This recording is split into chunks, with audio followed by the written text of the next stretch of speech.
Scott Adams stepped in it, and how over the past couple of days. One has to believe this was intentional. The cancellation that ensued was entirely predictable. And he's not backing down one bit. So I think the whole thing was by design. I think he genuinely feels the way he says he feels. I take him at his word. And it was shocking. The rant he went on was shocking. But I also believe it was predictable, given what's been going on in our media over the past few years. I mean, we've talked many times about how the constant focus on race essentialism, dividing us all by skin color, creating a hierarchy of the races, the open bashing of white people by the media all the time, like it's just this fair group to just completely malign, is going to create some serious race problems. And I believe in some people it's going to bring out sentiments like what Scott is clearly feeling, all right? It's not to say I agree with his comments, far from it. We'll get into that. But I can see how he got there, because he didn't sound like this back in 2015 when he was first talking, publicly in a political way. So here is what he said in part. He's now been canceled by virtually everybody. For those who don't know, he's the cartoonist, the creator of Dilbert, a very, very popular cartoon. Here he is. Normally you see a poll, you just look at it and you go, whatever. But as of today, I'm going to re-identify as white because I don't want to be a member of a hate group. If nearly half of all blacks are not okay with white people, according to this poll, not according to me, according to this poll, that's a hate group. That's a hate group. And I don't want to have anything to do with them. The best advice I would give to white people is to get the hell away from black people. Just get the fuck away. I'm going to back off from being helpful to black America because it doesn't seem like it pays off. Like I've been doing it all my life, and the only outcome is I get called a racist. It's over. Don't even think it's worth trying. And it feels good not to be in a racist hate group anymore. So I'm now independent, not a member of any group. I do not align with any group, not the white supremacists and not the black racists. Referring to a Rasmussen poll that asked, do you agree or disagree with this statement? It's okay to be white. Overall, in polling black Americans, 53% of black Americans agreed it's okay to be white. 26% disagreed that it's okay to be white. 21% said, we're not sure if it's okay to be white. That's what he's saying. He says, add that 26 and 21 together, that's 47% of black respondents who are not willing to say it is okay to be white. And being somewhat facetious there, saying he started identifying as black a while ago, so I can be on the winning team for a while, he said, just to be on the team that I was helping. But then you heard him say, as of today, I'm going to re-identify as white. I don't want to be a member of a hate group. I accidentally joined a hate group, and goes on from there. Oh, the whole thing it's sad to me. Adam, what do you make of this? Well, the whole sort of race hustle that has been ramped up in this country over the last few years is so destructive. It's insane, and obviously it hurts the black community, the group that they always report to want to be helping. It does nothing. If it did, I think we could see some evidence of it. I always said that after Obama got elected for his second term, all the race hustlers had to up their game. And that's essentially what happened. I mean, the three of us have been around long enough to remember the 90s, the early 2000s. Everything wasn't about race. It wasn't even mentioned very often. It was way downstream of all the subjects we were talking about politically. Now it's front and center. And I believe that's the mainstream media, and that's all the Al Sharptons and Jesse Jacksons, and it's all the race hustlers pushing it out there. And the worst is Biden, because Biden, his whole campaign promise was reuniting the country, and nobody hustles the race more than Biden, which is it's a it's a fiduciary duty that he's dropped as the president of the United States.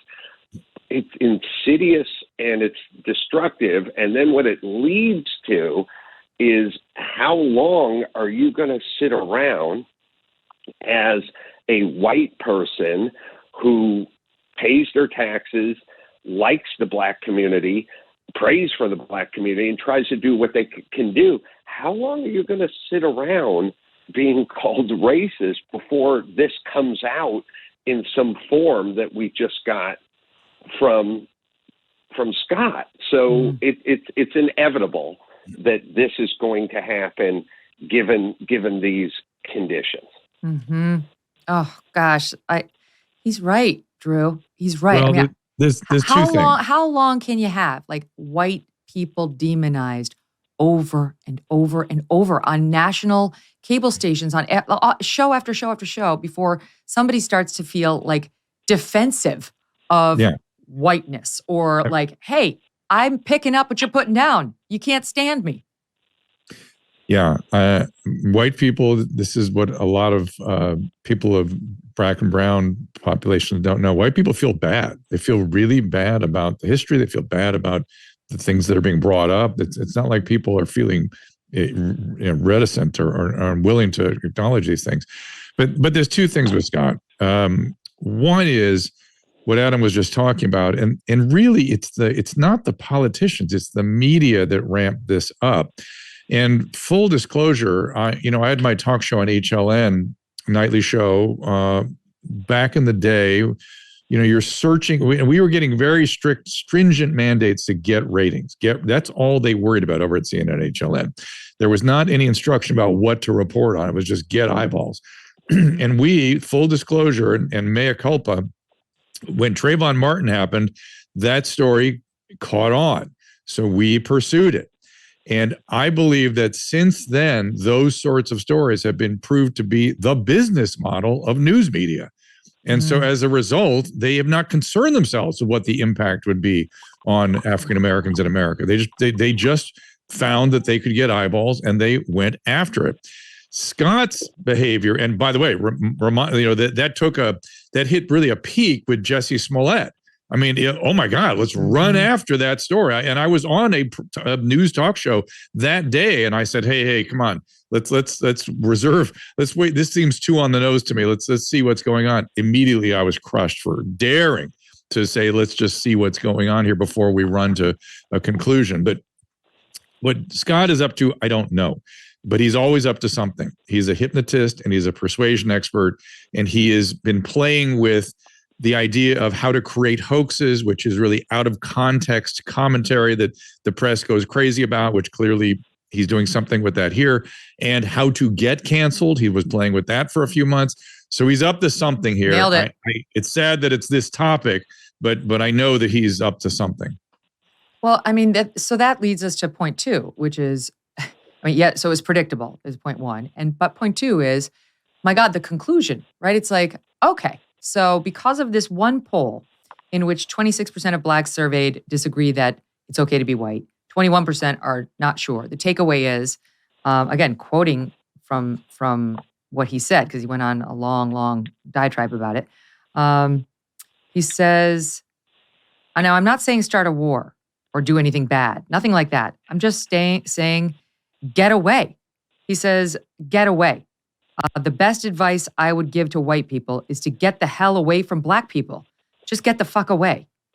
Now, I hear that and I think, okay, now it's true I don't want to be next to a Tiffany Cross, a Joy Reid. These people are spewing white hate all the time. But what black people are you talking about, Scott, right? Should I stay away from Coleman Hughes? Should I stay away from Camille Foster? Right? Should I stay away from Chloe Valdary? Like, what? I should just write off all black people because of these 26% who disagree and this 21% who says they're not sure? That's absurd. And Scott Adams knows that. He's very smart. He knows that's absurd. And he even points out, I hate to tell you folks, but I actually do know that people have different thoughts, that black people have different thoughts about different items. So like he points out that he knows that. And yet his takeaway is, get the F away from black people.